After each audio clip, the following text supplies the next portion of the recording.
Има уште најава и од адвокатот на мојата жена и на мојот син за лична тужба против Зоран Трајчевски, бидејќи им е скратено уставното право на собственост и на подарок. И јас го давам подарокот на право колено. Тој го оневозможува подарокот на мојот син, што им е уставно гарантирано, без толкување на адекватниот закон. Значи не може законот за радиодифузија да го спречи законот за подарок и наследство, што му е уставно право на било кој човек во Република Македонија. Тоа е премногу, што значи и ако се случи нешто на мене, физички да ми се случи, тоа значи дека мојот син нема право да ми наследи. Ова е абсурдна ситуација. Имате уште една абсурдна ситуација, каде што основач на Канал 77 не сум јас, него е фирма. Мојата фирма. А во законот за радиодифузија не постои таква опција да се фирмата променува.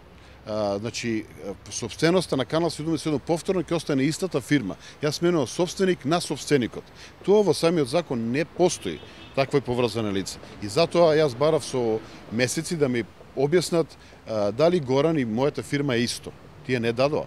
Знаат дека не е исто. Во правниот промет фирмата е едно лице, а физичкото лице е друго лице. Значи и овде имаат суштински проблем, дека јас го направив ова чисто од моја волја, за да се знае, да биде транспарентно. Инака правно формално собственикот останува исти на Канал 77, не се менува апсолутно ништо. Истата фирма стана собственик, само ќе се смени, јас ќе излезам од собственик, ќе влезе и друго лице во таа фирма на собственост.